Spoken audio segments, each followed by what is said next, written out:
ಬಹಳ ದಿನ ಆಗಿತ್ತು ಭಟ್ರ ಸಿನಿಮಾ ಬಂದು. ಜೊತೆಗೆ ಪ್ರೊಡ್ಯೂಸರ್ ಕೃಷ್ಣಪ್ಪ ಅವರಾಗಿರೋದ್ರಿಂದ ಎಕ್ಸ್ಪೆಕ್ಟೇಷನ್ಸ್ ಇನ್ನೂ ಹೆಚ್ಚಾಯ್ತು. ಯಾಕಪ್ಪ ಅಂದ್ರೆ ಮುಂಗಾರು ಮಳೆ ಸಿನಿಮಾದ ನಂತರ ಇವರಿಬ್ಬರು ಜೋಡಿ ಜೊತೆಯಾಗಿ ಬರ್ತಾ ಇರುವಂತ ಸಿನಿಮಾನೇ ಮನದ ಕಡಲು.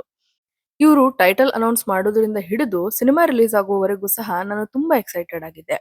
ಹಾಗಾದ್ರೆ ಸಿನಿಮಾ ನೋಡಿ ನನಗೇನ್ ಅನಿಸ್ತು ಅನ್ನೋದನ್ನ ಈ ವಿಡಿಯೋದಲ್ಲಿ ನೋಡೋಣ ಬನ್ನಿ. ಇನ್ನು ಸಿನಿಮಾದ ಕತೆಗೆ ಬರೋದಾದ್ರೆ ಸಿನಿಮಾದ ನಾಯಕ ಸುಮುಖ. ಇವ್ನು MBBS ನ ಡ್ರಾಪ್ ಮಾಡಿ ಬರ್ತಾನೆ. ಜೊತೆಗೆ ರಾಶಿಕಾ ಅನ್ನುವಂತ ಹುಡುಗಿ ಕ್ರಿಕೆಟ್ ಅನ್ನ ಡ್ರಾಪ್ ಮಾಡಿ ಬರ್ತಾಳೆ. ಇವರೊಟ್ಟಿಗೆ ಇರುವಂತಹ ಅಂಜು, ಅವಳು ಸಹ ರಿಸರ್ಚ್ ಅಲ್ಲಿ ಇಂಟ್ರೆಸ್ಟ್ ಇಲ್ಲದೆ ಇದ್ರೂ ಸಹ ಆರ್ಕಿಯಾಲಜಿಯಲ್ಲಿ ತನ್ನ ಕೆಲಸನ ಮನಸ್ಸಿಲ್ದೆ ಮಾಡ್ತಾ ಇರ್ತಾಳೆ. ಇಷ್ಟು ಅನ್ಸರ್ಟನ್ ಇರುವಂತಹ ಮೂವರು ಸೇರಿದ್ರೆ ಏನಿರುತ್ತೆ? ಈ ಮೂವರು ಇದ್ದಾರೆ ಅಂದ್ರೆ ಟ್ರಯಾಂಗಲ್ ಲವ್ ಸ್ಟೋರಿ ಇರ್ಲೇಬೇಕಲ್ವಾ? ವೆಲ್, ಈ ಮೂವರು ಯಾಕೆ ಸೇರ್ತಾರೆ, ಈ ಮೂವರು ಸೇರಿದ್ಮೇಲೆ ಅವ್ರ ಜೀವನದಲ್ಲಿ ಆಗುವಂತಹ ಬದಲಾವಣೆಗಳು ಏನು ಅನ್ನೋದನ್ನ ನೀವು ಸಿನಿಮಾದಲ್ಲೇ ನೋಡ್ಬೇಕಾಗತ್ತೆ. ಭಟ್ರು ಈಗಿನ ಜನರೇಷನ್ ಮಕ್ಕಳ ಮನಸ್ಥಿತಿಯನ್ನ ತೆರೆ ಮೇಲೆ ತರಕ್ಕೆ ಪ್ರಯತ್ನ ಮಾಡಿದ್ದಾರೆ. ಆದ್ರೆ ಆ ಪ್ರಯತ್ನದಲ್ಲಿ ಅವರ ಒಂದು ಶೈಲಿಯನ್ನ ಅವರು ಮುಂದುವರ್ಸ್ಕೊಂಡ್ ಬಂದಿದ್ದಾರೆ. ಮುಂದುವರ್ಸಿದ್ರು ಪರವಾಗಿಲ್ಲ, ಆದ್ರೆ ಯಾವುದೇ ರೀತಿಯ ಹೊಸ ಎಲಿಮೆಂಟ್ ನ ಇಡದೇ ಇರೋದು ನನ್ ಮನಸ್ಸಿಗೆ ತುಂಬಾ ಬೇಸರವನ್ನ ತಂದ್ಕೊಡ್ತು. ಇವರೇ ನಿರ್ದೇಶನ ಮಾಡಿರುವಂತಹ ಸಿನಿಮಾಗಳ ಪಾತ್ರಗಳನ್ನ ಮತ್ತೆ ನಾನ್ ನೋಡ್ತಾ ಇದ್ದೀನೇನೋ ಅನ್ನುವಂತಹ ಫೀಲಿಂಗ್ ಬಂತು ನನಗೆ. ಎಷ್ಟೋ ಸೀನ್ಗಳು ನನಗೆ ಅದನ್ನೇ ರೀಕ್ರಿಯೇಟ್ ಮಾಡಿದಾರೇನೋ ಅನ್ನುವಂತ ಭಾವನೆ ಕೂಡ ಬಂತು. ಅದು ನನಗೆ ಅಪೀಲು ಆಗ್ಲಿಲ್ಲ. ವೆಲ್, ಸಿನಿಮಾದ ಪಾಸಿಟಿವ್ಸ್ಗೆ ಬರೋದಾದ್ರೆ ಇಲ್ಲಿ ಬರುವಂತಹ ಆಕ್ಟಿಂಗ್ ಪರ್ಫಾರ್ಮೆನ್ಸಸ್. ಸುಮುಖ, ರಾಶಿಕಾ ಮತ್ತೆ ಅಂಜಲಿ ಅವರು ಮೊದಲನೇ ಬಾರಿಗೆ ತೆರೆ ಮೇಲೆ ಕಾಣಿಸ್ಕೊಂಡ್ರು ಸಹ ಭಟ್ರ ಶೈಲಿಗೆ ಅವರು ಅಡಾಪ್ಟ್ ಆಗಿ ಆಕ್ಟಿಂಗ್ ನ ಮಾಡಿದ್ದಾರೆ. ಆದ್ರೆ ನನ್ಗೆ ರಾಶಿಕಾ ಅವರ ಪರ್ಫಾರ್ಮೆನ್ಸ್ ಇನ್ನೂ ಉತ್ತಮವಾಗಿ ಬರ್ಬೋದಿತ್ತೇನೋ ಅನ್ನುವಂತ ಫೀಲಿಂಗ್ ಕೂಡ ಇದೆ. ಇನ್ನು ದತ್ತಣ್ಣ, ರಂಗಾಯಣ ರಘು ಇವರ ಆಕ್ಟಿಂಗ್ ಪರ್ಫಾರ್ಮೆನ್ಸ್ ಬಗ್ಗೆ ಹೇಳೋಕೆ ಏನೂ ಇಲ್ಲ. ಆಸ್ ಯೂಶುವಲ್ ಉತ್ತಮವಾಗಿ ಅವರ ಪರ್ಫಾರ್ಮೆನ್ಸ್ ನ ಅವ್ರು ಮಾಡಿದ್ದಾರೆ.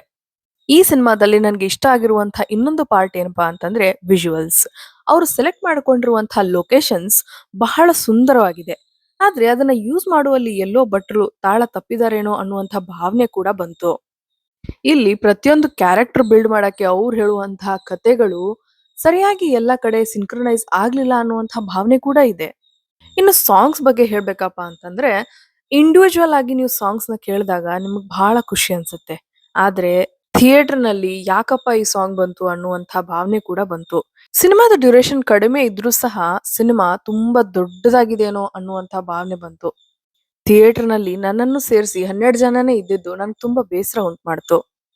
ಅಷ್ಟರಲ್ಲೇ ಕನ್ನಡ ಫಿಲ್ಮ್ ಇಂಡಸ್ಟ್ರಿಗೆ ಏನಾಯ್ತಪ್ಪ ಅನ್ನುವಂಥ ಪ್ರಶ್ನೆ ಕೂಡ ಬಂತು.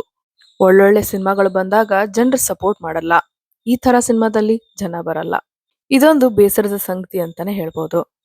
ಇನ್ನು ಸಮಯಕ್ಕೆ ತಕ್ಕಂತೆ ಟೆಕ್ನಿಕ್ಯಾಲಿಟೀಸು ಮತ್ತೆ ಕಥೆಯ ಡೆವಲಪ್ಮೆಂಟ್ ನ ಭಟ್ರು ಮಾಡ್ಬೇಕಾಗಿತ್ತು ಅನ್ನುವಂಥದ್ದು ನನ್ನ ಪರ್ಸನಲ್ ಅಭಿಪ್ರಾಯ.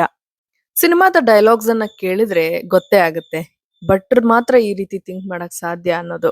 ಇದ್ರಲ್ಲಿ ಪದ ಬರ್ದೇ ಇದ್ರೆ ಮಾತಾಡಬಾರ್ದು, ಕೇಳಿಸ್ಕೋಬೇಕು ಅನ್ನುವಂಥ ಡೈಲಾಗ್ ನನಗ್ ತುಂಬಾ ಹತ್ರ ಆಯ್ತು. ಯೋಗರಾಜ್ ಭಟ್ ಅವರು ಮೋಸ್ಟ್ ಸೆಲೆಬ್ರೇಟೆಡ್ ಡೈರೆಕ್ಟರ್. ನಮ್ಮ ಬಾಲ್ಯದಿಂದ ಅವರನ್ನ ನಾವು ಅಡ್ಮೈರ್ ಮಾಡ್ತಾ ಬಂದಿದೀವಿ. ಆದ್ರೆ ಸಾರಿ ಭಟ್ರೆ, ಈ ಸಿನಿಮಾ ನೋಡಿ ನಂಗೆ ತುಂಬಾ ಬೇಸರ ಆಯ್ತು. ಈ ಸಿನಿಮಾಗೆ ನಾನ್ ಕೊಡ್ತಾ ಇರೋ ರೇಟಿಂಗ್ 5ಕ್ಕೆ 2. ಇದೇ ರೀತಿಯ ರಿವ್ಯೂಸ್ ಗಳಿಗಾಗಿ ದ ಮೂವಿ ಟ್ರಕ್ ಅನ್ನ ಸಬ್ಸ್ಕ್ರೈಬ್ ಮಾಡಿ, ಪಕ್ಕದಲ್ಲಿರೋ ಬೆಲ್ ಐಕಾನ್ ಅನ್ನ ಕ್ಲಿಕ್ ಮಾಡಿ. Thank you.